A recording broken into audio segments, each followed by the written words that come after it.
Hello guys, പുതിയൊരു വീഡിയോയിലേക്ക് എല്ലാവർക്കും സ്വാഗതം. എന്നത്തെയും പോലെ തന്നെ നേരത്തെ കാലത്തെ കുളിച്ച് മാറ്റിയിട്ട് ഞാൻ ഇന്ന് ഡ്യൂട്ടിക്ക്. പക്ഷേ ഇന്ന് നേരത്തെ ഇറങ്ങിയ ഒരു കാരണം ഉണ്ടായിരുന്നു. ഞാൻ പഠിച്ചിട്ടുള്ള എൻ്റെ സ്കൂളിലേക്ക് ഞാൻ ഇപ്പോൾ പോകുന്നത് ഒരു പാരന്റ് എന്ന് പറഞ്ഞു കഴിഞ്ഞാൽ വീട്ടിൽ നിന്ന് ആരെങ്കിലും ഒരാൾ വന്നാൽ മതി എന്ന് പറഞ്ഞുകൊണ്ടാണ് അനിയത്തിയുടെ ആവശ്യങ്ങൾക്കായിട്ട് ഞാൻ ആ സ്ഥാനത്ത് പോയത്. കാലം പോയൊരു പോക്ക് നോക്കണേ. ഞാൻ പഠിച്ചിട്ടുള്ള എൻ്റെ സ്കൂളിലേക്ക് ഇപ്പം ഞാനൊരു പാരന്റ് ആയിട്ട് അല്ലെങ്കിൽ ഒരു ഗാർഡിയൻ ആയിട്ടാണ് പോയിട്ട് വന്നിട്ടുള്ളത്. അങ്ങനെ അവിടെ തീർക്കാനുള്ള പണികളൊക്കെ തീർത്തിട്ട് ഞാൻ നേരെ ഓഫീസിൽ റിപ്പോർട്ടായി. അങ്ങനെ ഓഫീസിൽ തീർക്കാനുള്ള പണികളൊക്കെ തീർത്തിട്ട് ഞാൻ എൻ്റെ കമ്പനിക്കാരൊന്ന് പുറത്തിറങ്ങി. അപ്പം നിങ്ങൾ വിചാരിക്കും എനിക്ക് നോമ്പില്ലേ? ആരും പേടിക്കുന്നത്, എനിക്ക് നോമ്പുണ്ടായിരുന്നു. ഞാൻ ഒരു പുറത്തു പോകുമ്പോൾ ഞാൻ ഓഫീസിൽ ചടച്ചിരിക്കണ്ടല്ലോ എന്ന് വിചാരിച്ചിട്ട് ഒരു കമ്പനി കൊടുക്കാൻ എനിക്കൊരു കമ്പനിക്ക് വേണ്ടിയിട്ടാണ് ഞാൻ പുറത്തിറങ്ങി. അങ്ങനെ കമ്പനിക്കാർക്ക് കമ്പനി കൊടുത്തിരിക്കുമ്പോഴാണ് ഞാൻ മനസ്സിലാക്കിയത് ബാങ്ക് കൊടുക്കാൻ ടൈം ആയിട്ടുണ്ട്, അല്ലെങ്കിൽ നോമ്പ് തുറക്കാൻ ടൈം ആയിട്ടുണ്ട്. അപ്പോൾ ഞാൻ നേരെ വിട്ടു പള്ളിയിൽ പോയിട്ട് ടൈം ആയപ്പോൾ നോമ്പ് തുറന്നു, ഫുഡ് കഴിച്ചു, നിസ്കരിച്ചു. എന്നിട്ട് നേരെ ഓഫീസിലേക്ക് വിട്ട് കുറച്ച് കഴിഞ്ഞപ്പോഴേക്ക് എന്നെ ഫ്ലൈറ്റ് വന്നു. പിന്നെ ഫ്ലൈറ്റ് വന്നതിന് ശേഷം ഫ്ലൈറ്റിൽ ബിസി ആയി. എന്നത്തെയും പോലെ തന്നെ ഒരു മാറ്റമില്ലാണ്ട് ഫ്ലൈറ്റ് കഴിഞ്ഞു തിരിച്ച് ഓഫീസിൽ നിന്ന് ഇറങ്ങി ജിമ്മിലേക്ക് വിട്ടു. ഞാൻ ശരിക്കും പറഞ്ഞു കഴിഞ്ഞാൽ കോർപ്പറേറ്റ് ലൈഫ് മടുത്ത് തുടങ്ങിയോ നിങ്ങൾക്ക് നല്ല രീതിക്ക് തോന്നുന്നു. കാരണം എന്നും ഒരേപോലെയാണ് നടക്കുന്നത്. രാവിലെ എണീക്കുന്നു, റെഡി ആവുന്നു, പണിക്ക് പോകുന്നു, തിരിച്ചു വരുന്നു, കിടന്നുറങ്ങുന്നു, പിന്നെ ഇതന്നെ റിപ്പീറ്റ്. അതിന്റെ ഇടക്ക് പിന്നെ ആകെയുള്ള ഒരു ആശ്വാസം ഈ അടുത്ത് തുടങ്ങിയിട്ടുള്ള ജിമ്മാണ്. അത് നല്ല രീതിക്ക് വർക്കൗട്ട് ചെയ്യും. എൻ്റെ ഒരു സ്വഭാവം വെച്ചിട്ട് ഞാനിപ്പോൾ ഈ ജിമ്മ് ഒരാഴ്ച കൂടി തേക്കേണ്ടല്ലോ. പക്ഷേ ഒരാഴ്ച കഴിഞ്ഞ് 10 ദിവസം കഴിഞ്ഞ് 15 ദിവസമായി ഞാനിപ്പോൾ കണ്ടിന്യൂസ് ആയിട്ട് ജിമ്മ് പോകുന്നത്. അതിൽ തന്നെ കഴിഞ്ഞ ഒരാഴ്ച ആയിട്ട് ഞാൻ കണ്ടിന്യൂസ് ആയിട്ട് ഡെയിലി വ്ളോഗും കൂടെ ഇൻസ്റ്റാഗ്രാമിൽ ഇടും. ഇതുകൊണ്ട് തന്നെ എനിക്ക് നല്ല രീതിക്കുള്ള മാറ്റമുണ്ട്.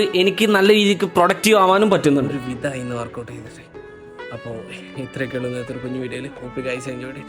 അടുത്തൊരു നല്ലൊരു വീഡിയോ എത്തുന്നവർക്ക് ഇറ്റ്സ് മീ ബാച്ച സൈനിങ്.